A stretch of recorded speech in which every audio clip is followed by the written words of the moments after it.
I don't know whether you remember this, but out of a group of people, I would say 99% of time, I'm the first person to notice rain. Like, I get that first drop and I will say, it's raining, and then everyone will be like, what are you talking about? It's not raining. And then it'll start, you know? Oh, yeah, it is raining. Like that. Yeah. That's exactly what happens all the time. The Walk the White video's out. Yes, I love it. What do you like about it in particular? Tell me, because it took me forever. The moments where it seems... Yeah, I mean, you're a bit dramatic in it. There are points where you make it seem like a real harrowing ordeal. And I'd like those because I was there. It's a dramatic retelling. But I did struggle at points. Yeah, but you can't have been struggling as much as the video makes out. Really? There's like fade to black and then an explanation of why. I guess that is the truth. You couldn't carry on. You couldn't even hold the camera. Yeah, well, yeah, that cut to black is because I then handed the camera to James, and James took the camera and just absolutely bombed it. And I was like, oh, right, okay, I won't be filming any more of this then. So... yeah, I was already well ahead at this point. I think I was with your dad and Bella, your girlfriend. I think you were, yeah. And then there's a bit at the end where I sort of say, oh, we can see the buses, I think we're going to make it. Yeah. Which makes it sound like I think we're going to make it to the end. But actually what it was is I think we're going to make it in time for the last bus, because we cut that very fine. It was like minutes to spare before the last bus went. Yeah. And there weren't many people waiting around for the last bus. Everyone had gone home. No, exactly. Really well done. I think it's a really well done video. Thank you very much. So it's our first actual vlog. I'm sure we will do some more, although they won't be as regular as the podcasts. But yeah, obviously go and check that out. It's on YouTube. I'll put a link in the description. Glad you liked it, Adam. I've had positive feedback. Quite shaky, the camera. Few blurry moments. I'm not the best cameraman. Well, it was rough terrain. It was rough terrain, and I was limping. So, yeah, I think I did well, all in all. So, yeah, give it a like, or whatever people do nowadays. Share it amongst your friends, download it, burn it onto a CD, maybe take it into school and show the class. Yeah. That'd be good, wouldn't it? Or just go on YouTube in the class. Yeah, or you could do that as well. And speaking of social media as well, just wanted to take a moment just to... You know, we don't usually do promos on Generic Drift, but it would be great if you could follow us on Twitter. I think our Twitter feed is brilliant. We post at least one cool fact a day, so check it out. You're not flooded with stuff, with rubbish. It's just good little facts. Anyway, all right, enough of all that, onto the actual episode. But I think we've got a really good one in store for the listeners today, because I know that you've watched Jurassic Park. I have. I'm not going to give any spoilers away until... well, not spoilers for Jurassic Park, that's... 25 years late, yeah. Yeah, but I'm not going to spoil my opinion. We'll talk about that later in the show, I'm sure. Yeah, absolutely. So if you're just tuning in, if this is your first episode, or you haven't heard any of the others where we talk about Jurassic Park, although Bella, my girlfriend, listens to the show. She had a bit of a break from Generic Drift, and she just listened to about 8 episodes because she's really into walking at the moment. And she was like, you guys really do talk about Jurassic Park every single episode. Well, this episode, I'm finally going to have something useful to say about it. Exactly. Adam's finally watched it after all the pestering I've been doing. So I'm absolutely thrilled. So yeah, we're going to review that a little bit later. And as I promised in our last podcast, I've actually had some insects for lunch. Oh, yes. But yeah, anyway, I thought I'd just go through my experience with the insects. Yeah. Let me take you to Avocado. You go inside and they've got sushi and soups and curries and all sorts, and, you know, all refrigerated or kept in the warm areas depending on what you want. I didn't know whether this was a thing that all avocados offered, or you know, just a few of them were trialing it. So I went up to the guy at the counter and I said, do you sell the crickets? And he was like, oh yeah. But he did seem quite taken aback, as if nobody's really asked him for that before. So I was like, oh, where are they? And he showed me them. They were on the counter where he was, and they're like, you get them in an extra little plastic container, so you can add them onto the food if you want. Okay. So they don't prepare them with a load of crickets and hope people will take them. It's like an additional option that you can have. So is this like in some sort of powdered flavouring, or are they just like dried out, or? They're roasted and seasoned, quite heavily seasoned. But and I'd say you probably get about between around 30 crickets in a... Oh, okay, that's a fair amount. Yeah, it was quite a lot. Some of them are like half crickets. Yeah, a little bit Some of them leg. are missing. Yeah, exactly. But, so basically you go over, you pick your poke bowl. The options they had were chicken, salmon, tuna, or vegan. And the vegan is just a load of vegetables, bit of avocado, salad and whatever. Usually in that instance, I'd probably go for the salmon. But I felt a bit weird sprinkling crickets on salmon. Yeah, it's just hard to know what they're going to go with if you've never tried them before. Also, those two textures for me would be so weird. Like, salmon is quite slimy. Well, you had an avocado. I assume you had the vegan one.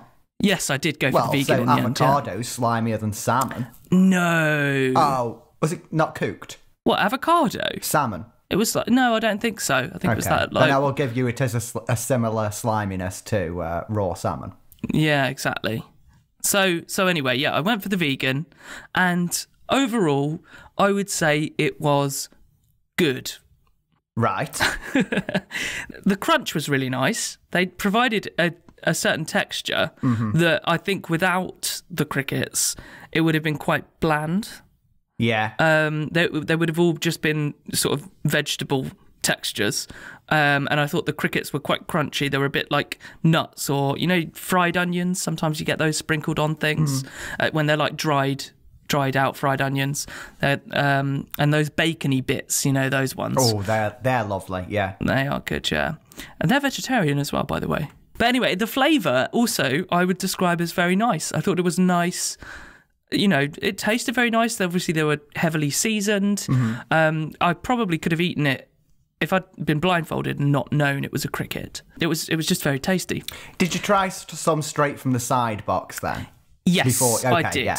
Yeah, it was kind of a bit like a seasoned peanut, a little bit spicy, probably not as crunchy as a peanut, but... It's a different kind of crunch, right? Yeah. It's crispier than a peanut. Yeah, crispier is the word, right? It is crispy, yeah. The carapace. A crispy carapace. I don't think they were like a gratuitous addition. They served a purpose in giving it a bit of crunch and a bit of spice. A bit of protein. However, it was unforgivably weird. I couldn't, shake the fact that I was eating crickets in the office. And I think a lot of my colleagues thought it was a bit weird that I was just sat there eating insects as well. I mean, people all across the world do it though, don't they? I know, and that's what I was trying to tell myself. But nonetheless, it still felt kind of wrong to me. And that's because it's my first time doing it, and lots of other people, well, most people that I interact with, if not all, would probably not choose to have that for lunch. Yeah, but so you sound pretty on the fence about it yourself, to be honest. How much are we talking about for the cricket edition? What, price-wise? Yeah. It's 50p for a little box of crickets. Oh, it's very good, that is. I mean, you can't argue with that, can you? Exactly. I was really impressed with that. So it's very, very rare to buy anything in London that's less than £1. Yeah. Insects. Yeah, exactly. So I was really impressed with that. I offered them around the office as well, if anybody wanted to just try one. And a few people did. A few people were like, no, thank you. But then there was also some seaweedy stuff in there that I thought was even weirder than the crickets. I thought the texture and flavour of that was actually, give me crickets any day of the week. But I do feel more comfortable eating seaweed, so I don't know. Anyway, all right, Dinosaur of the Month.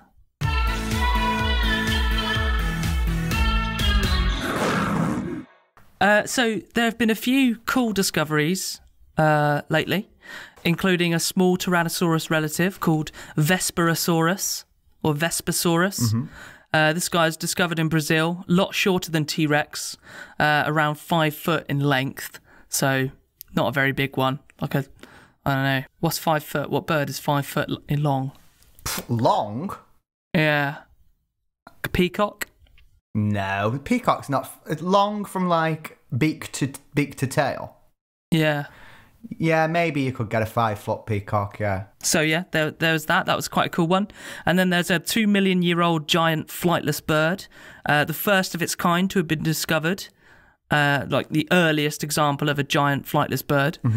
This was 12 foot tall, which I think is the same as the moa, which we talked about last episode. And it was found in Crimea. So a European giant flightless bird. Yes, I think I read about this actually. A couple of days ago. Is it the biggest bird that's ever been found in Europe, isn't it? Yes, that's right. Yeah. So actually it might be the first of its kind to have been discovered in Europe. I'll check that. But yeah, it's called Pachystruthio demani... Damn it. Nearly. So nearly. Pachystruthio demanicensis. Which is a nice little name. But it looks like it was hunted to extinction shortly after humans arrived in the region. Naturally. So yet again, we've got an example of a European species, that has an extant equivalent in Africa, like the ostrich, that was hunted to extinction when humans left the continent. I really like that theory where, because there were hyenas, elephants, lions, all sorts in Europe, weren't there? And they were all hunted to extinction by humans, but they've remained in Africa because they evolved alongside humans. So they evolved the correct strategies to avoid humans and avoid predation. Yeah, I mean, I like that. I don't know how fully convinced by it I am. Why not? What you got? Well, I mean, they had Neanderthals up here for a long time before we came in, didn't they? Yes. I don't know if we're talking about... In fact, I know we're not talking about Homo sapiens making them extinct. I think we're talking about humans as in hominids. Oh, okay. Making them extinct. So I think it might have even been the Neanderthals that hunted this Pachystruthio to extinction. Well, there you go. You see, we're always defending the Neanderthals, but weren't all nice. Well, all right. It might not have been the Neanderthals. I just don't want to slag them off any more than we already do. Yeah. It's not fair. Anyway, but the story I wanted to talk about is something slightly different. You know how I like to go off on a tangent with Dinosaur of the Month and not play by the rules. I mean, you've already said a bird, but... A bird is a dinosaur, though. I can do birds. Okay. As long as they're new species, I can do birds because they're dinosaurs. That is the rules. But I'm not playing by the rules today, again. But I've given you a tyrannosaurid and... a bird. Oh, yeah. So, Anything you've got to be close happy. to T-Rex is good enough for me. That's Exactly. a dinosaur, isn't it? Exactly. There you go.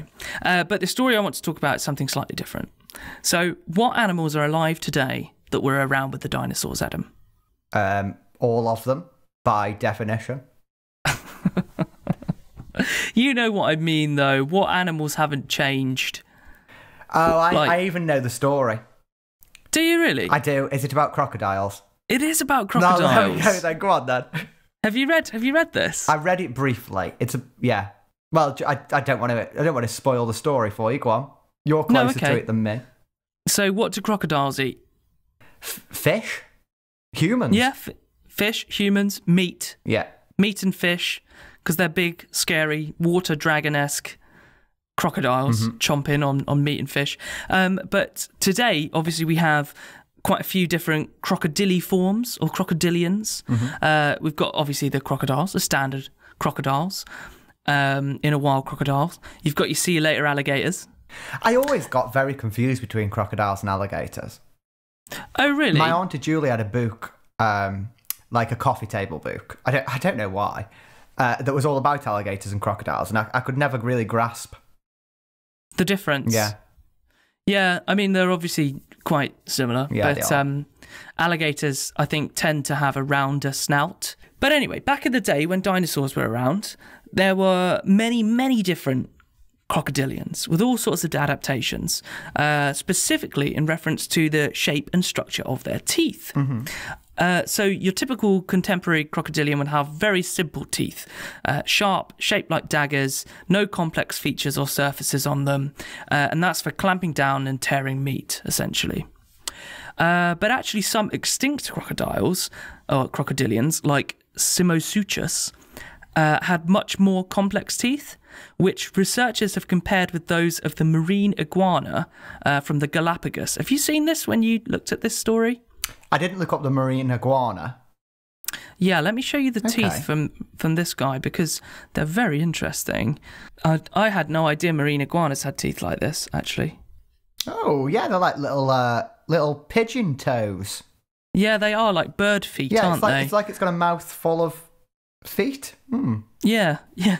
Or little forks with very wide forks, that's prongs. a good one, yeah. What do you think the marine iguana would use those teeth for? Well, I don't know. The fork is such a versatile tool. Pasta, perhaps? Spaghetti? Well, seeing as it's marine, I would guess something like seaweed. Yeah, that's pretty much a very good guess. So these teeth help the iguanas graze on algae, which grows on the rocks. Mm-hmm. Okay. So, yeah. So not quite seaweed then, like... seaweed's a type of algae, isn't it? So yeah, but when you say growing on rocks, it sounds like they're scraping algae off rather than munching on something that's like free floating in the water.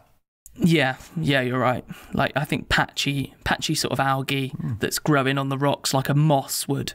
This group of researchers conducted analysis on 146 fossilized teeth from 16 different extinct species of crocodilian, and they discovered that at least 3 times in evolutionary history, crocodilians actually went herbivore. Oh. Yeah, well, you already knew that. I did, but I thought I'd do a little sound effect that you can use. Thanks, I appreciate that. So I was really surprised to read that, because I just assumed, big old scary crocodile. I can't imagine that switching to a vegetarian diet. Yeah, you just think of them as such good predators, right? Mm-hmm. And also, if I've got this right, they're not like the most active of creature, are they? No, I don't think so. But they have to spend a lot of time sort of basking in the sun, don't they? Yeah, and they're just like chilling out and waiting for something to be stupid enough to cross the paths. You can't really do that with a plant. No, you'd have to be active all the time. Yeah. I think about other animals that I would assume you'd never get a herbivore from, like snakes. I can't ever imagine a snake converting to a herbivorous diet. Are there? I don't think so. Okay. I don't think there are any contemporary snakes. There might be extinct snakes that did. Not that I'm aware of. I just feel like, again, that's a creature that's specialised for that predatory lifestyle, lying in sort of ambush. The bear? But the bear has gone vegetarian, hasn't it? Yeah, that's why I bought it up. But even the the most ferocious bears, like a grizzly bear, I imagine they still eat plants and oh yeah, they're omnivores, aren't they? Bob? Fruits, yeah.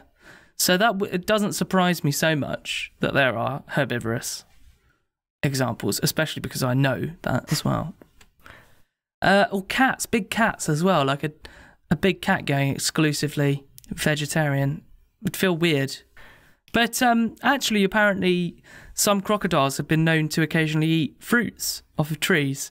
And American alligators in experiments have been fed vegetarian diets for several months before and apparently suffered 0 negative health consequences. So, yeah. I'll share the article in the show notes. It's from National Geographic. It's a great piece. And I also love it because it ends on a brilliant quote. It says, "Just like many extinct crocodilo forms were not carnivores, most ancient hyenas weren't bone crushers, and most rhinos didn't have horns. Many animals alive today may not be typical of the groups they originate from." And I think that's a good thing to remember, actually. Just because those animals are like that today doesn't mean that their ancestors or extinct relatives were not drastically different. Or indeed that their children will be. Nice. That's even nicer. So we've mentioned climate change on the podcast, I think. Once or twice, maybe. I've actually just finished reading a book called Adventures in the Anthropocene by Gaia Vince. Have you heard of this? No, I haven't. I know you like the Anthropocene. Oh, yeah. So it's mostly human focused about how badly we've messed the planet up for ourselves. Yeah, cheery stuff, But it is like a global coverage throughout the book, and I think to Gaia's credit, she does a good job in going through one by one how all of the different types of ecosystems have been affected by things like climate change and the Anthropocene, instead of just focusing on like melting ice caps or low-lying islands or whatever. But I do want to take you up to the ice caps, the Arctic specifically. The famous place to be affected by climate change. There are some extraordinary creatures living up at the Arctic, most of which are in danger of becoming extinct because as their habitats melt away. Can you think of any species up there that are in danger? Polar bear. Of course, the polar bear. The Arctic fox. Oh, yeah, that's a sad one. Because they are so cute. They are cute, yeah. They're gorgeous. The walrus. Yeah, Pacific walrus, very bad. They also live on the ice sheets that are breaking up, like the polar bear. What about some of the sea creatures, like exclusively sea, like the beluga whale? Oh, so yeah, the beluga whale is now in danger, but I think that's obviously climate change will be playing its part. But I think fossil fuel extractions, like deep sea mining, are what are really harming the beluga whales and stuff like that, and narwhals. Oh man, narwhals, amazing creatures. Yeah. Yeah, I've given you a few. Oh yeah, no, that's fine. This was just a general chat. I also had the muskox. Oh yeah. Which is being hunted, though not really climate changey. So. Okay. All sad stories, though, I'm sure you'll agree. Definitely, yeah. Very sad. But I want to introduce you to a species that's maybe not as charismatic as those we've just listed, but is incredibly adapted to Arctic life. It lives inside glacier ice. In fact, it requires glacier ice for survival and reproduction. So this is an extremophile, right? Yeah. Do you want me to guess? Well, I mean, you can have a guess, but there's no way you're going to get it. Yeah, it's got to be something super small. Well, okay, there is a way you get it, because we've got things like them in our garden. God, it's going to be like some sort of bug, right? It's going to be like a little, or like a, I don't know. It lives in the ice. In the ice? In the ice, yeah. I can't actually think of a single animal that could live in ice. Well, you're about to hear of one. This is why I thought it was an interesting story, like. Okay. It's called, there are different species, but the one I'm going to talk about is the North American ice worm. Oh, okay. Let me try this. Mesenchitrius solifugus. Nice. That's a lot. That's a good one. Yeah, it could be wrong. That could all be wrong, but yeah. The reason it's so interesting, this little worm, so it's much smaller than the ones you find in your garden, actually. It's like a little darkly coloured worm, yeah. There isn't really much to describe. It's just a small worm. Yeah. But it's still an annelid. It's still an annelid worm, just like earthworms in your back garden or things like that. Oh, okay. Yeah, because worms are famously, people call like all sorts of things worms, don't they? Yeah, nematodes. Nematodes, parasites, all sorts. Yeah. But an annelid is the worm that most people think of, like you say, the earthworm. Yeah, yeah. And this is, okay, so it's like an earthworm. So I think I read 5 millimeters long or something like that, so. Oh no, actually bigger than that. I've seen a picture. Let me show you a picture. What's it called? The ice worm. The North American ice worm. Yeah. That is a really cool name. Oh wow, okay. I was expecting it to live like to see one in a block of ice, but these look like almost like they're treating the ice like sand. Oh, well, so it's like a worm. Like, sorry, of course it's like a worm. It's an ice worm, but like it will burrow into the ice, but. It looks like a beach. The scene I'm looking at looks like a beach, but it's ice, powdery ice, almost like snow-like, that these worms are all sticking out of. Mm-hmm. Yeah. Well, so there'll be snow cover on the top. It's up a glacier, so it does snow up there. So that's snow on the top, but they do live inside the glacial ice. Yeah. That is bonkers. All right. So it lives in glaciers from Alaska.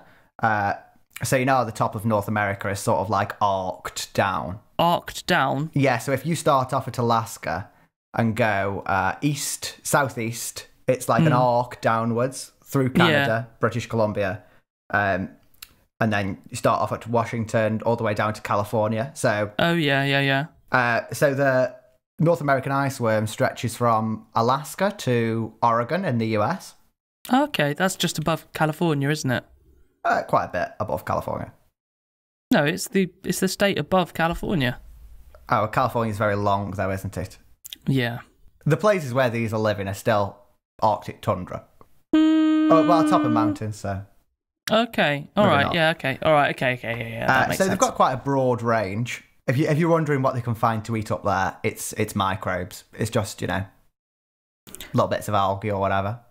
Detritus. Yeah. Yeah. So as glaciers and ice sheets expand and contract, they change the evolutionary history of species, right? And the evidence of this is left behind in their genetic code. Mm-hmm. So, for example, if the climate were to cool now, a lot of land that is currently now sea would be bridged by ice and would allow populations of animals that have lived apart from each other for thousands of years to come back together. Okay, via an ice bridge. Yeah, or things like that. Or it works in the opposite direction, so that as the ice recedes as well, species that formerly would have been able to cross over into different regions are now isolated and can't get through. Mm-hmm. And similar things happen with sea level rise as well, right? There's a lot of evidence in the human lineage of things like this, right? Yeah, of species becoming separated due to geographical boundaries. Yeah. If it did cool and the sea levels would drop, wouldn't they? Because a lot more water would be stored in glaciers, then like the UK would be connected to mainland Europe via a land bridge. Doggerland, is it called? Yeah, it's called something like that. Yeah. So yeah, you can imagine something that lives so intrinsically connected with a glacier. So like there's few species that are so directly tied to ice sheets than the ice worm. Like, it's in the name. Mm-hmm. And being only a little tiny worm, they're not very good at dispersing. If the ice retreats up a mountain, they're pretty much stuck there, right?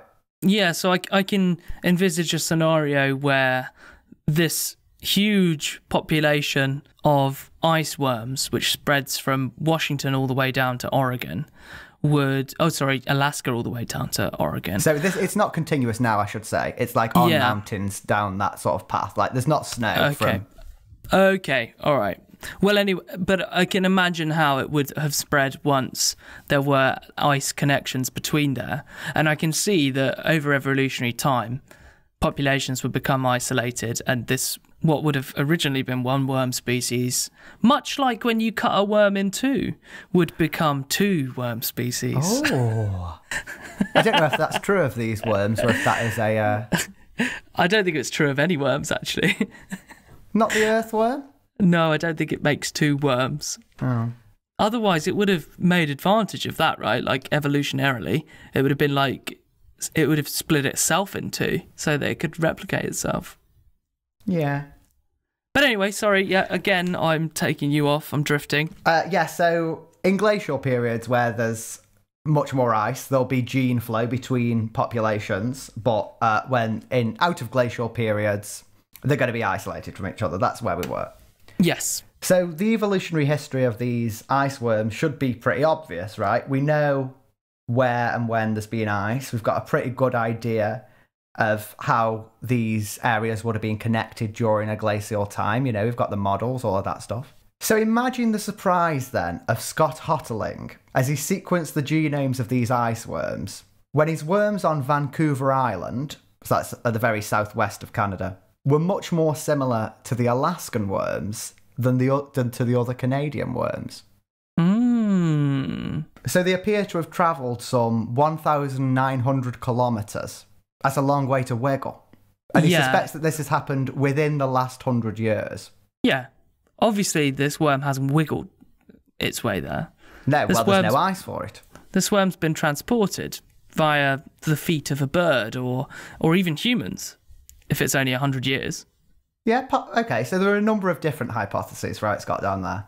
Mm-hmm. The most boring one, well, it's not boring, it's actually very interesting, I don't know why I said that, is that the Alaskan worms had a much more widespread range, and that locally, elsewhere in Canada, they've gone extinct, and what's just been left is this population of Alaskan worms on Vancouver Island. Mm-hmm. That is kind of boring, right? Yeah, that is boring. I don't know why you defended it. The second one suggested was that they'd been blown there on the wind. I'm not sure I believe that maybe it can happen, but 1,900 kilometres is a long way, isn't it? And it's a lot of luck. Yeah, but these things are so small. And, wind can take things so high up into the atmosphere. Yeah. It can take things up so high, they really can travel vast distances. That's how seeds are dispersed, isn't it? And that's how, all sorts of animals are dispersed. So, yeah, but to be fair, the seeds that would go 2,000 kilometres are well adapted for being blown by the wind. This is a worm that just likes living its life. And they're largely, dug into ice, Yeah, but imagine a worm in sort of, some sort of ice. It starts melting, it gets trapped in some water, the water evaporates, the worm gets evaporated with it. Oh, that can't happen. Why not? A worm can't be evaporated. It can. Well, no, it can't. All right, no, you're right. Well, yeah, but frogs and fish have rained down before, haven't they? But they didn't evaporate. No. How did they get up there? Like a water spout? What? What do you mean? What do you mean, what do I mean? You've just suggested that frogs went up a water spout and then rained down. Yeah, like a tornado, but in the water. Whirlpool? No, that's down in the water. A water spout is one that goes from the water into the clouds. No. Yeah, it is. Incy Wincy Spider climbed the water spout. I'm pretty sure it was some sort of drainage solution. It was in that instance, but a water spout. In all instances, okay. No, maybe there's such a thing as a water spout. There is. I'm looking at it right now. I've googled it. A water spout is an intense columnar vortex that occurs over a body of water. Some are connected to a cumulus congestus cloud. So there you go. It is. It's a non-supercell tornado over water. Okay. Yeah. So I think that's how those fish and frogs go into the sort of sky and then they get rained back down again. So that could have happened to the worm. It could, or a more plausible explanation for all of them, which you said as I was introducing it. Sorry. Go on. Humans. No, not humans. What are we going to be doing? Messing with ice worms? Well, we do it all the bloody time. We're moving around everything, aren't we? Somebody goes trekking up in Alaska and then, gets some on their boot, then walks to Vancouver Island a little bit later. 2,000 kilometres away. Swims onto the island. A bird did it. It was, yeah. So it was probably a bird. Okay. So apparently passerines like rosy finches feed on ice worms. Oh, they feed on them? Yeah. So obviously being eaten isn't the best way to be dispersed because, well, you're dead. But if you're carrying eggs, then you get digested. Then usually your eggs do as well. Not if it's a particularly poorly bird and the bird can't digest fully. And but it's can just fly 2,000 kilometres.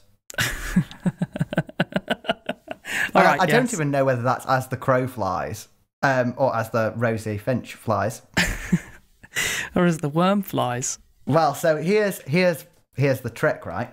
Ice worms actually lay their eggs inside a cocoon, and it's in fact a mucus-coated cocoon. So this is the answer, right? It could have just got stuck to a bird or indeed a human. You are right. That could have got stuck to a human. More likely a bird if birds are eating them. Exactly, yeah. So some sort of long distance transport accidentally by a bird. And so this is what the person who did the research, Scott, thinks. And he also thinks, it's not, the Canadian worms aren't present in the Alaskan populations. It's the other way around. So they've been moving north to south. And the bird behaviour potentially explains this as well. So they fly down from the north at a similar sort of time to when the ice worms are reproducing. But when they make their return flight, there's usually heavy snow cover on the ground and the worms are underneath it overwintering. So that would explain why they weren't getting picked up and the populations were just being mixed together like randomly. It's just this one-way flow of genetic information. So what do you think of the ice worm then? I like it a lot, actually. I'm really intrigued by how it lives within glacial ice. Does it tunnel through the ice? I don't know, to be honest. It doesn't look that strong. No, exactly. How does it live within ice? Glacial ice, to me, feels like it is very solidly packed together. It's like ancient, right? Glacial ice. Well, it depends when the glacier was made. Like, you can make a glacier now. Can you? Yeah, people are doing it in highlands, like to feed aquifers. What's an aquifer? An underground store of water. Oh, okay. Interesting creatures, though. I don't know where I'd put them on my list of Arctic species to save. Well, it sounds like they're all over the place, so I'm not that worried about them, actually. Do you know what happened 50 years ago this month? Is it No. Is it to do with the Bible? No. Okay, no, it's something else then. What year would it have been 50 years ago? 1969. Yeah, and what happened in 1969? The moon landing? Yes! Okay. Oh, well done. God. I was going to guess JFK got shot, so... He got shot before the moon landing, actually. He was the one who said that he was going to put a man on the moon, but he didn't get to see it. Sad. I know. So, yeah, it'll be 50 years since man ventured out, or not just man, humankind. Well, it was just man. Well, it was in that instance, yeah, but it represented more than just an achievement for men. So was it takeoff or landing? This was foot on the moon. Okay. Yeah. Well, anyway, with that in mind, the 50th anniversary, I thought we'd definitely need to do a space section for this podcast. Yeah.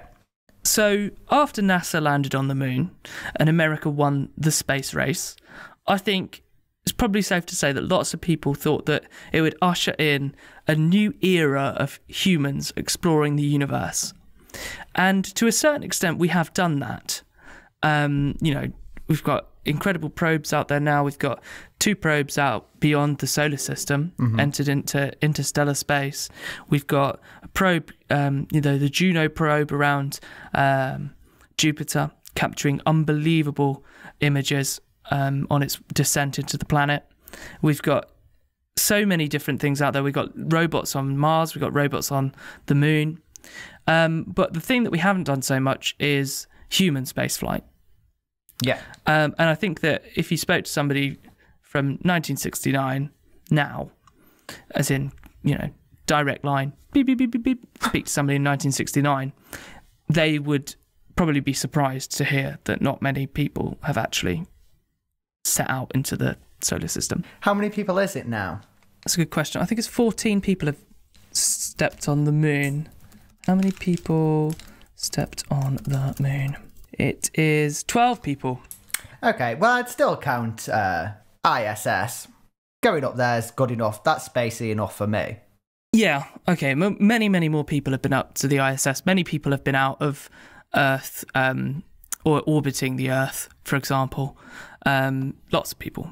But actually, in terms of visiting a different celestial object, only 12 people out of every human that's ever lived has ever set foot on a different celestial object. Nobody has ever set foot on a different planet.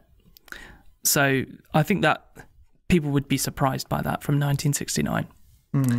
So yeah, not only has a human never set foot on another planet, but a human has never even been outside of Earth's gravitational influence because, the moon's still in orbit around the Earth, right? True. And I think that's a bit of a shame. How do you feel about that? I mean, I wouldn't do it, so it's not like I'm missing out on space travel. Or, to be fair, if we'd have carried on going pretty consecutively since 1969, maybe I would be interested in it, If it was package holiday sort of thing to Mars. Yeah. I mean, I'd just been brought up in a time where that was possible. Yeah, then, yeah, it's a shame. Imagine all the ice worms on Mars. Yes, that's true. There's a lot of ice on Mars, so they'd have an absolute field day. The ice worms of Mars. Ice worms of Mars. That's great. That sounds like a science fiction novel. Write it. Or a Doctor Who episode. For example, imagine if there had only been 12 people who'd ever taken an aeroplane to, I don't know, somewhere else on Earth, Ibiza or something. You probably wouldn't then be like the next one to jump on an aeroplane, would you? No. I mean, I'm very reticent with the aeroplane now. Yeah, oh, me too. Yeah, they're a bit scary, aren't they? Yeah. But of course, if visits to Mars, the Moon, Venus, wherever were as frequent as these as aeroplane travel is nowadays, then yeah, I'd check it out. And it is a shame that we can't go beyond Earth and experience. No, there's nothing there. You're not missing out. All the best stuff is here. Yeah, that is true. That is true. Here. This planet is perfect for us. Yeah. Because we evolved with it. I'm here. Sorry, I've just got that. But, and we're more excited. I saw this on Reddit today. We're more excited to visit another planet than preserve the one we've got. Another planet that's barren, hospitable. Yeah, but if we can live up there, we can do what we want with impunity. Like, we can mess up the Earth as much as we want, because who needs air? Yeah, okay. Who needs air? So I do think it's a very good thing for the future the future security of humanity that we go to different planets and learn how to set up life there. Definitely. Absolutely. But whether it's good for the universe or not is a different thing. Well, oh God, well that's a question not even worth contemplating at this point, right? Like, let's just get out there first, and then. That's what they said in the Industrial Revolution, and look where we are now. I suppose, but I'm not going to start thinking about that. Anyway, so we've talked a little bit about Mars and some of the more recent spacecraft developments. You know, going back to our first episode, the field of rocketry, where we covered Elon Musk and Falcon Heavy. And we've actually come a little way since then. I think that's about a year and a half ago now. But instead of Russia versus the US, the traditional space race in the 1960s, it's not even sort of nations anymore. It's actually very privatized. And the current scene we have is this space race between billionaires. Who are the billionaires involved, Adam? Is it Musk? Musk's one of them, of course. Branson? Yeah. Branson's another one, yeah. More? Yeah, one more. Richest man alive. Oh, I don't know the richest man alive. Jeff Bezos? That's him. Oh, yeah, God, I can't believe that. I love it when I get all the answers right in a quiz. Who is he? He is the CEO of Amazon. Okay. I like Amazon, to be fair. Yeah, me too. It's good. But I'll go through them. We'll start with Richard Branson, who is obviously Virgin. He has Virgin Galactic is his branch for space exploration. Richard Branson is worth, do you want to guess how much? Are we talking in the bill? Yeah, he's a billionaire, yeah. 36 billion? Oh, that's high. Oh. Unfortunately, I think Richard Branson would love to be worth 36 billion. He's actually only worth 3 billion. Okay. Yeah. Then we got Elon Musk. Lower. Not lower, he's higher. How? So SpaceX, Tesla. How much do you think Elon Musk's worth? He's higher than Branson. Well, yeah, but each billion is a lot more, though, isn't it? So I'm going to say 4 billion. 4 billion? He's actually worth 15 billion. How is that the truth? What does he do? What good ideas has he come up with, really? Nobody's got a Tesla. Is it all from investors? No, I think he had a company called X.com or something, which was eventually sold to PayPal. It was part of PayPal's infrastructure. So he's a banker. No, he started a company that was trying to do the same thing that PayPal was doing, and then that got sold to PayPal. So he made a lot of money in that deal. And then now he's got two companies, SpaceX and Tesla, the Boring Company. I think he's got a lot of money tied up in companies. So anyway, 15 billion. And then Jeff Bezos, CEO of Amazon, his space exploration company is called Blue Origin. How much do you think he's worth? How much was Musk? 15. 30 then. Jeff Bezos is worth 122 billion. It's just not fair, is it? Like, That is an unbelievable amount of money. That's more money than I think some countries have, like big countries as well. Yeah. Well, you know, if you don't pay tax, this is that you save money, don't you? That is true. That's very true. But then if you make them pay tax, they won't operate in your country. So it's kind of difficult. But yeah, no, they should pay tax, obviously. Anyway, we won't get into that. So the private sector is obviously dominating space. So I thought it'd be nice to do a bit of a run through of the technologies that each of those three companies are working on at the moment. Starting from Branson. How do you feel about that? Yeah, sounds like a good idea. So what do you know about Richard Branson and Virgin Galactic? He's a bit of an odd fish, but of the three, he is my favourite. I mean, I know nothing about Jeff Bezos other than that he's got over £100 million, which rules him out of being my favourite. So I think I've seen some concepts for Virgin Galactic. It's basically like a plane, isn't it? That just keeps flying up. Because, of course, he has airlines already. Virgin Atlantic and, well, I'm sure he has loads of other planes. One of the most famous airlines in the world, right? So let me show you. You've seen some concept art. And, in fact, you can see real art because it is operational. It's not actually offering space flights just yet, but... it exists? It does exist, yeah. It's done test flights. There we go. Okay, that looks pretty cool, to be fair. Yeah, so you can see it's got like a bit of a rocket on the back. Yeah. But, yeah, it is, as you say, horizontal liftoff. It lifts off just like a plane, and it's supposed to land like a plane as well. Looks like it's only probably got 5 windows. Yes, well, you can't get many people in there. Okay. He's actually been working on this for quite a long time. I remember him talking about this years ago. Talking about sending people into space on these sorts of spaceships. But this is called Spaceship 2. I think there are a few iterations of it, but that's the main model type. And initially he hoped to get tourists into space by 2009. But now with, 10 years later, and that hasn't happened yet. Because Jeff's got all the money, no one can afford a ticket. But compared to Elon Musk and Jeff Bezos, Richard Branson's plans are fairly modest in the grand scheme of things. Yeah. So Spaceship 2 simply wants to go beyond what's called the Kármán line, which is the boundary of Earth's atmosphere. And tourists on board would typically experience 5 minutes of weightlessness before heading back to Earth. Didn't Stephen Hawking do this? Yes, he bought a ticket. Oh, so he's been on the Virgin one? He went on the Virgin. He did buy a ticket. We will come back to that a little later on, if that's all right. So, unfortunately, Branson's project has had quite a few problems, including unsuccessful test flights and, unfortunately, an explosion that ended up killing 3 engineers. So he's had a hard time getting this off the ground. And nonetheless, the latest version succeeded in breaking through the Kármán line last year. And the first flights are actually penned to take place later this year. Oh, okay. All going well, yeah. So we might be sending some tourists up into space. So that's a whistle-stop tour of Branson's project. Sounds quite interesting, right? I mean, I kind of like the fact it's commercial, and I also hate it. This is privatization. It's all got to be commercial, right? Like, that's how you make your money. No, we should just steal them. We should just steal all the rockets, and then what are they going to do? Well, we'd have to pay for them. No, but I don't think you understand the concept of stealing.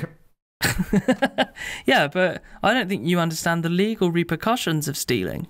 So, well, yeah, I'm talking about the government encouraging people to do this now. I know that Jeff Bezos probably has more money than the government, but...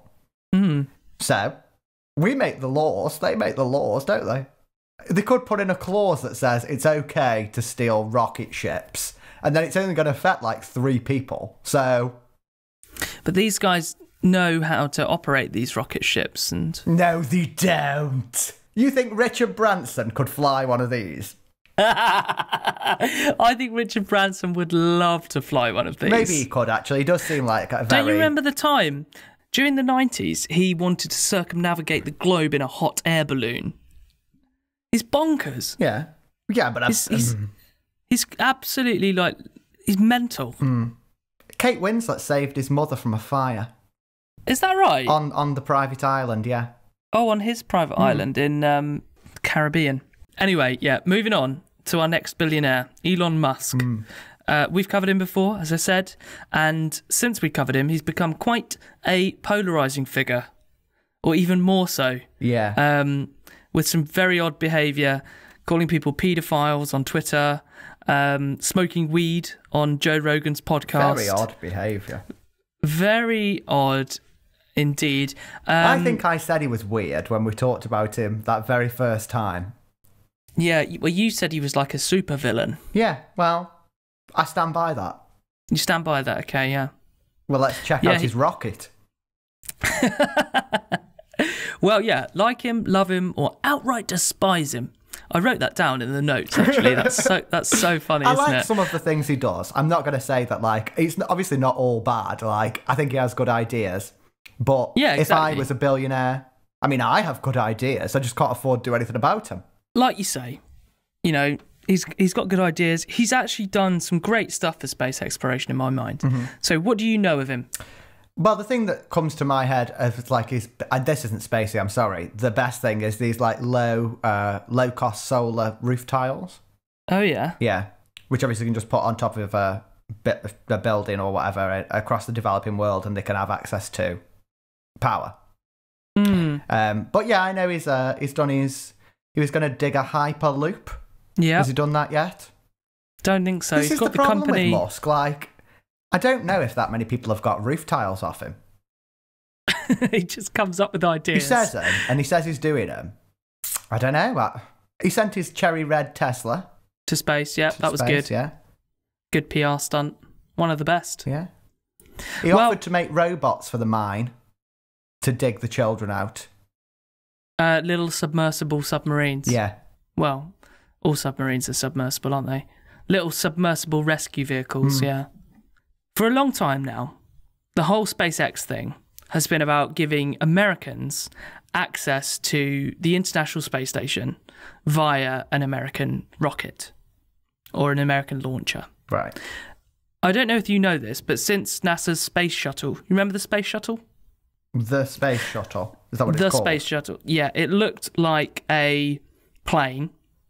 Oh yes, I do. I used to have a toy of it actually. Exactly. Yeah. So it was like a big, thick, fat plane. Yeah. And it was attached to a rocket, and it would launch vertically. Mm-hmm. But then when it came back to Earth, it would land like a plane. Yeah. Yeah. Yeah. So that was decommissioned in I think 2011.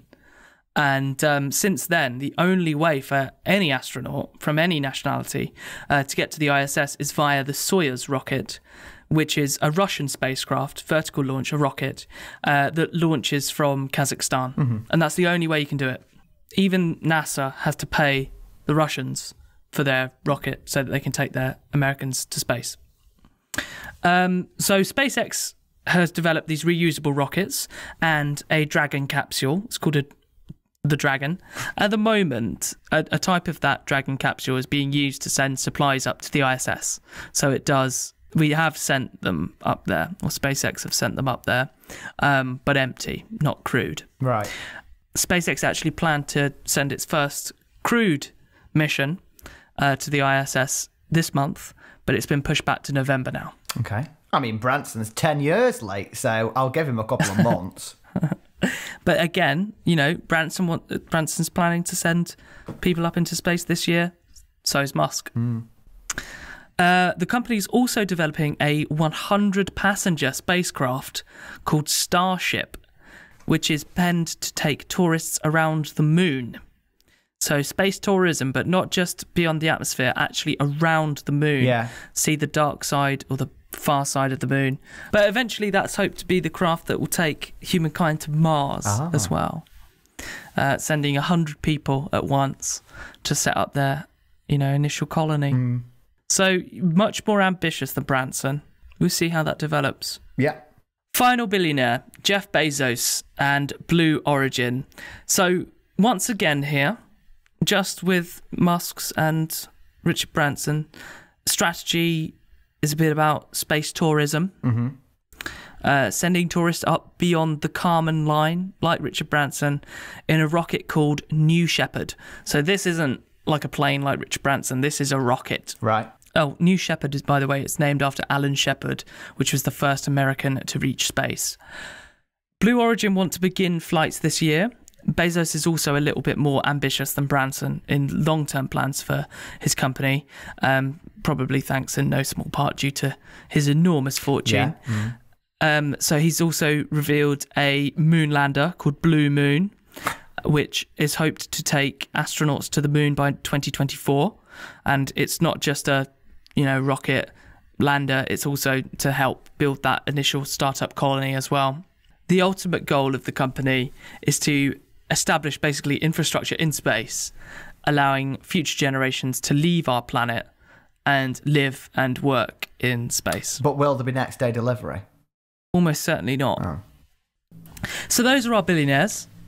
But of course, they're not the only ones tapping into the space tourism trend. NASA recently announced that it's going to begin allowing space tourists to visit and stay on the International Space Station. Did you see this? No. It would cost $35,000 for a night. Okay. And that's not an Expedia-esque package deal. You have to pay for the cost of the flight separately. It's not per 12 hours as that, is it? Because I assume night and day. Does it have the same sort of night and day? Like, because it wouldn't necessarily have to, right? You could, like, put the brakes on. You could arrive, be like, oh yeah, no, I'm going to stay for 2 weeks Earth time, but since it's stopped, this just counts as one night, right? I think the ISS orbits around the Earth like every hour and a half. Oh. So yeah, I think you get a 12-hour, like, I think it's one sleep, right? Okay. It's not just one orbit.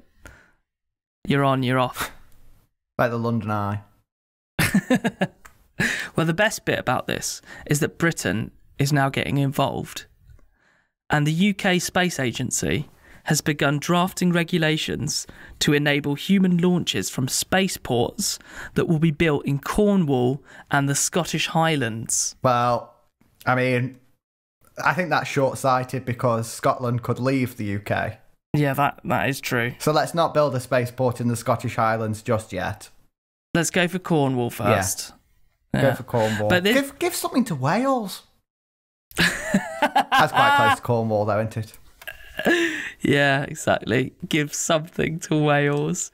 That would be hilarious. Make Wales the space. Yeah. Why not? The space nation. Yeah, why not? It'd be a laugh, wouldn't it? So this deal would be with Virgin Galactic. So it'd be these horizontal launches, which would not only be for space tourism, but also transport links between the UK and Australia. So how long does it take to get to Australia from the UK at the moment? Like a day, right? Yeah, I'm glad you weren't asking for an actual answer for you. I think it's a day. Yeah. So with these launches, that would cut that down to 90 minutes. Okay. Impressive. But I mean, we had things like Concorde, didn't they? And then they just stopped doing that. Why did they stop doing that? It was too expensive to run, I think. I don't know. But yeah, I mean, Concorde was very, very fast. Yeah. But I don't know, it didn't go to space. It was supersonic. Yeah. Well, anyway, apparently more than 600 people have already paid for this trip. Richard Branson's Virgin Galactic, potentially from Cornwall or Wales. And the list, you mentioned Stephen Hawking earlier on. Kate Winslet. Is on whose list? Richard's list? She's on the list. Yeah, Richard's list, yeah. I bet she didn't pay. Oh, because she rescued his mother from the fire. Yeah, you're right. And Titanic co-star Leonardo DiCaprio, to name a few. I mean, I wouldn't be going on it with them. That's tempting fate a bit, surely. Hit a space iceberg. This is the section I've been waiting for months. Do you think I'm right to assume that 99.9% of people listening have probably watched this movie? I don't know. I wouldn't want to be so bold. Wouldn't you? Of course. I mean, I'd read the book. Yeah. I think I've read the book 2 or 3 times, probably. I think I read the book when I was in high school first. Oh, really? Yeah. The book's pretty good as well, right? Very good. Yeah. You know the guy who wrote it made ER? Yeah, I know. I do know that. Steven Spielberg was actually working on a film for ER when he found out about Jurassic Park. And then he decided to make Jurassic Park. And then he returned to ER and made it into a TV series. I didn't know Steven Spielberg had anything to do with ER. Yeah, I think so.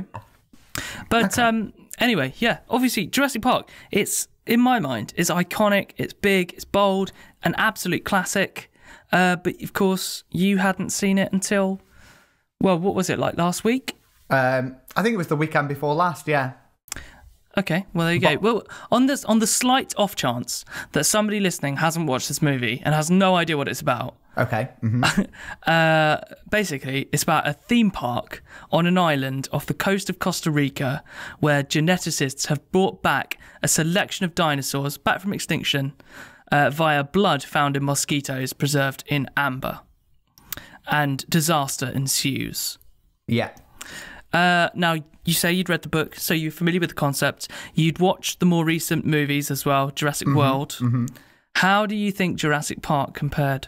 Oh, Jurassic World's way better. Oh, way better. Are you kidding? No, not at all. I knew that we were going to have a disagree about this. You think Jurassic World is better than Jurassic Park? So much better. The problem with Jurassic Park, not enough dinosaurs. Yeah, no, that I mean, that's a fair point. And also, like, the theme park element of it is so, it fits in with the story of the book. Like, this theme park isn't open in the film yet. It's not far from opening, is it? Well, what it is a worker dies, so a lawyer gets involved.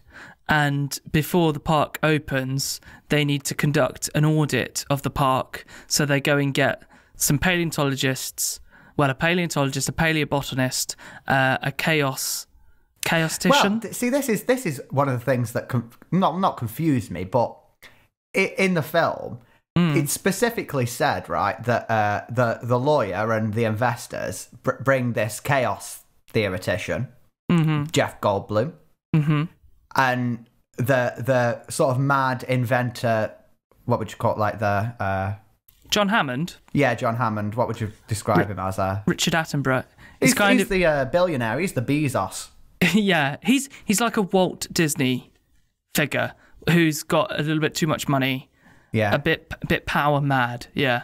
He's very nice, though, John Hammond. Not in the books. In the books, he's a bit of a villain. But in the film, he comes across as just a guy... You're kind of sympathetic to him. He sees the error in his ways. He's probably my favourite character. Yeah, he's brilliant. I've already really gone against billionaires many times, but this fictional one, he seems like a nice kind of guy, right? Just a guy who's made loads of money, and it's like, oh, what can I do to make kids happy? Put them on an island with dinosaurs. I mean, it's an idea. One of the facts, actually, is, like you say, not enough dinosaurs. There's actually only 15 minutes of dinosaur footage in the whole movie. Yeah, that doesn't surprise me. No, 9 minutes of animatronics and 6 minutes of CGI.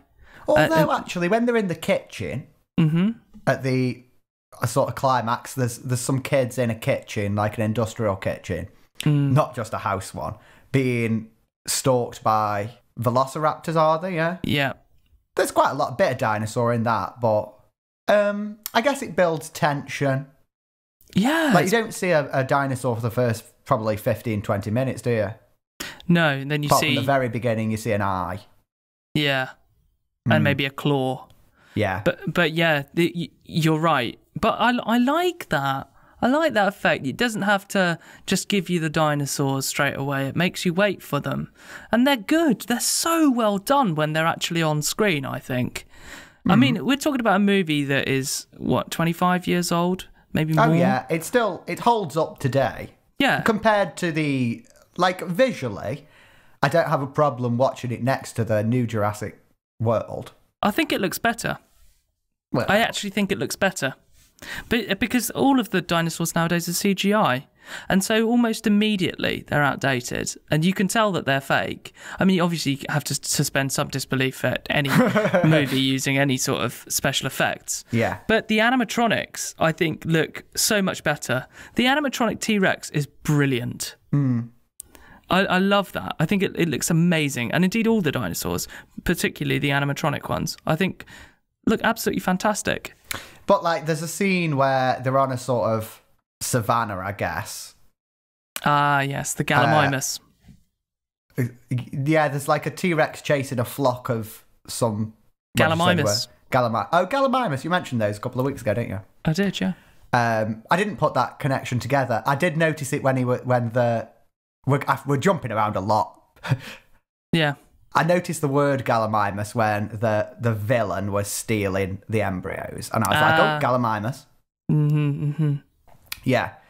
So there's a part where they're on a savannah thing with a flock of Gallimimus, and they're not robots. They're CGI, aren't they? Mm-hmm. You can tell when it's CGI, as I'm sure you'll be able to in 15 years' time with the Jurassic World. Yeah, absolutely. Okay. So, you weren't happy with the lack of dinosaurs. You wanted more dinosaurs. Yeah. Okay. And Jurassic World gave you that. I haven't watched Jurassic World for a few years, to be honest. It's rubbish. The theme park setup is just, you enter a theme park that's finished, and there's some danger because they've got visitors in the park. Here it's just the guy who created the park's grandchildren are really the main element of jeopardy, right? But all the humans are in jeopardy. All of them. Well, there's only like 5 of them, though. Even the tough ones. Well, there's a few, there's Robert Muldoon, the park ranger, who gets eaten by a velociraptor. There's Donald Gennaro, the lawyer, there's Jeff Goldblum, Ian Malcolm, there's Ellie Sattler, there's John Hammond, there's Alan Grant. There's Sam Jackson's character. There's Dennis Nedry. We're still villain. talking only like 12 people max. Yeah, it's not a huge cast, but yeah, I still think it's scary. Still think that you do feel jeopardy. You do feel like these people, particularly the ones that are trapped, in the middle of the park and they have to get back. Oh, it's yeah, but then just the way that they don't get eaten is quite unrealistic, right? There's a point where there's a little boy, I don't know how old he is, but not old. And a T-Rex is coming at him through the roof of this car, which is like plexiglass or whatever. I reckon a T-Rex could crush a child under a piece of plexiglass. I don't think it could just use its hands and feet and hold the piece of plexiglass up, and the T-Rex would be like, "Oh well, then no, I can't kill him." Maybe you might be right. I mean, I don't care about that. I think that scene's brilliant. The whole in the rain, the whole effect of, the water and the little ripples in the water, and you hear the T-Rex coming. That's so good. And the suspense, where's the goat? And then the goat leg lands down. It's like traditional horror sort of approach. But then you've got this enormous dinosaur, this enormous scary dinosaur that, the thing you have to do to not get eaten by is go against all your inhibitions and stay completely still. I thought it's such a cool little element. Yeah, is that the truth?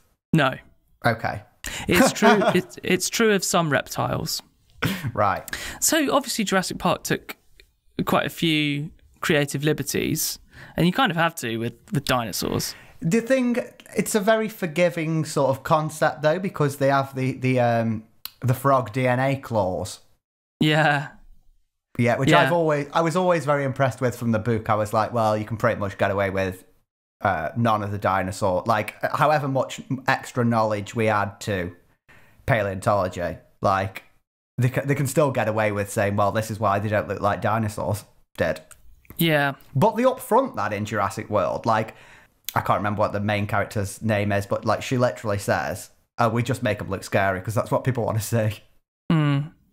I mean, like I say, some of the things they did were not accurate. For example, the Dilophosaurus spitting poison, that's not scientifically accurate. That's just made up. Oh, but great moment though, I know, again, brilliantly done. Mm-hmm. I mean, in most of these cases, it's just there probably was a dinosaur that did that, and they had to choose a name, and just like they called it Jurassic Park instead of Cretaceous Park, they were just going to pick a name that's dinosaur-y. Mm-hmm. Close enough. Well, yeah, one of the most famous facts actually about Jurassic Park is that in real life, velociraptors were only around 6 to 7 foot long, and only about the height of a large chicken. Okay. Yeah, right. Yeah. And some of the people involved with making the film were worried about Spielberg's decision to make the main antagonist in the films a completely fabricated and theoretical dinosaur. Yeah. But during filming, paleontologists actually discovered a 10-foot tall raptor species, very similar to the velociraptors in the movie. They're not 10 foot tall. Yeah, they are. Are they? Yeah, called Utahraptor, the real one was. No, I mean the one in Jurassic Park. They're like human-sized, right? They might be 10 foot long from snout to tail. Yeah. But they are tall. They're taller than humans. The big female is taller than humans, for sure. It's supposed to be. I'm sure it is. But anyway, yeah, this Utahraptor turned out, I think they famously said, like, we created it and you found it. Yeah. But yeah, Utahraptor doesn't sound as cool either. No. So Velociraptor is an awesome name, a scary name. I'm surprised, actually, that you didn't like it. I liked it. No, I liked it. But you think Jurassic World is better? Yes. Because it's got more dinosaurs in it. Yeah. That's one. Yeah, that's one of the parts. That breaks my heart. Because that is actually how they make these movies nowadays. They're like, how many dinosaurs can we cram into this? Doesn't need to be a cool story. We don't need to have an actual decent villain like the Velociraptors. Let's just come up with our own version of a dinosaur which uses all sorts of scary elements from nature. Oh, come on. That's what you've just said they did for the Velociraptor in the first one. They just happened to find a species in time. Like, if they'd have found that, the big villain in Jurassic World is, 10 times the size of a T-Rex or whatever. So it was unlikely they were going to find one, but they could have done. I hate that. I hate that dinosaur. Because, no, there wasn't a dinosaur like that. Can't it camouflage itself and all sorts? Yeah, but that's part of the script. Oh, it's gross. It's such a rubbish idea. It makes it so much less scary. It turns it into something that the fear of Jurassic Park comes from the fact that these creatures actually existed once. And that's where the sense of wonder comes from. That's where the fear comes from. And so, like, it's amazing when you see human beings and those creatures interacting on the screen. Whereas in Jurassic World, you've just got this completely nonsense dinosaur that's like a 10-year-old's idea of the scariest animal that it can possibly think of. And they're like, yeah, let's make that the main villain. It doesn't make it scarier. It makes it more ridiculous and actually slightly risible, in my opinion. Okay. It's way less iconic. The iconic dinosaur is the Tyrannosaurus Rex. But is that not because of Jurassic Park? No, it's because it's one of the most represented dinosaurs in the fossil record. We've got lots of them on display around the world. We've found lots of different specimens of them. It's a huge, huge carnivore, so it's scary, much bigger than any carnivore we have, nowadays. And it's got the coolest name ever. So, yeah. Those are the things that make it the most iconic dinosaur. The one that people, name a dinosaur. Most people are going to say T-Rex. It's not a film you need to watch and scrutinise for scientific authenticity. But I just thought, seeing as we were doing a podcast.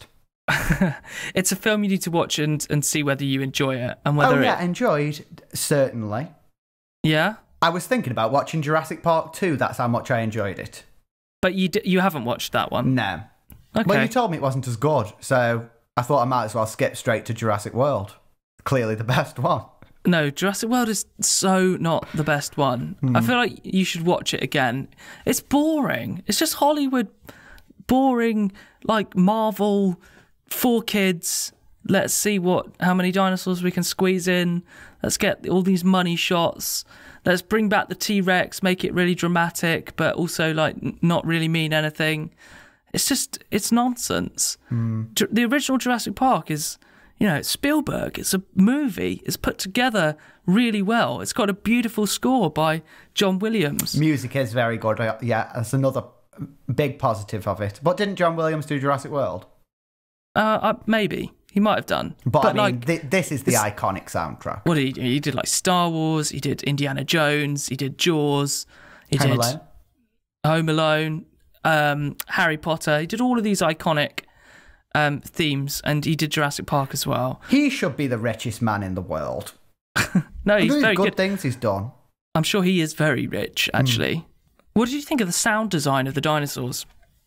I Oh, okay. I remember the Brachiosaurus.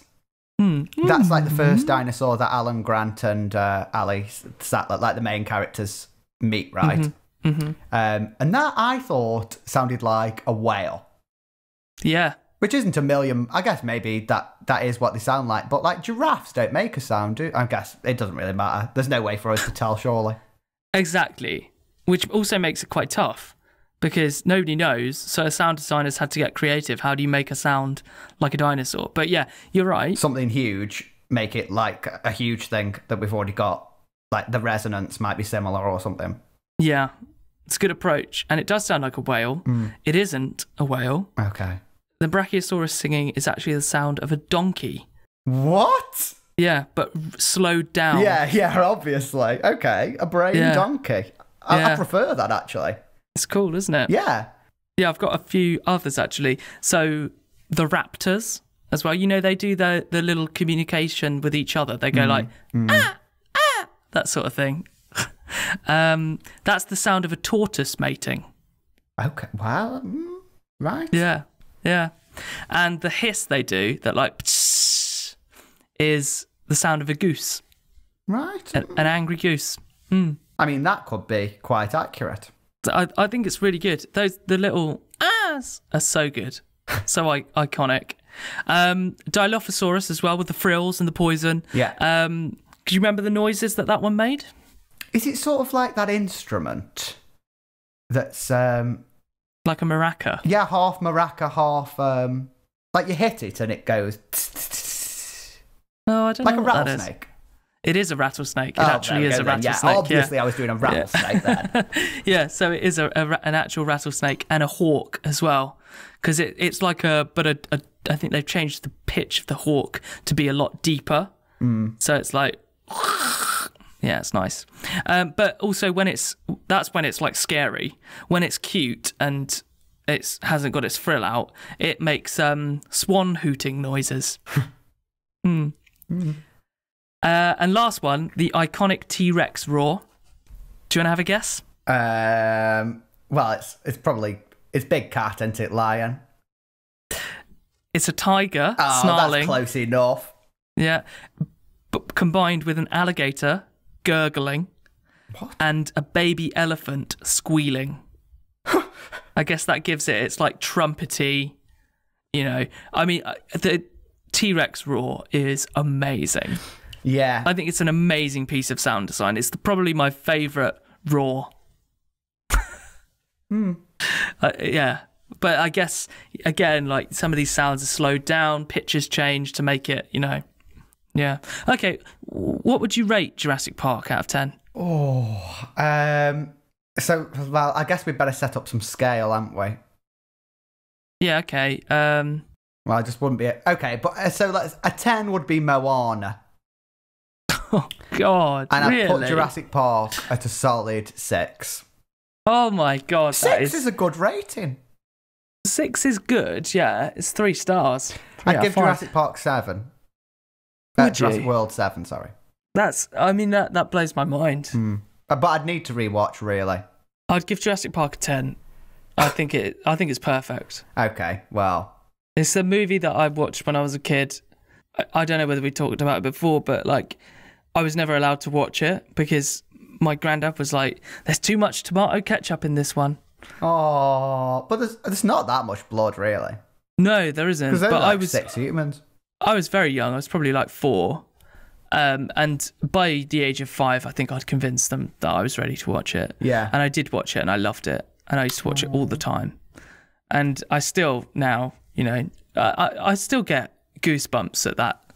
They do move in herds scene, first time they see the Brachiosaurus. That, for me, is just iconic cinematic moment. I think, actually, Jurassic Park helped shape my love of dinosaurs and, you know, the natural world in many ways. It was one of my first, you know, exposures to that. So it means a lot to me, and that's why I'm going to give it a 10.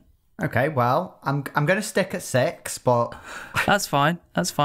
Jurassic World, for me, gets like a 3. Okay. Because it's almost unwatchable.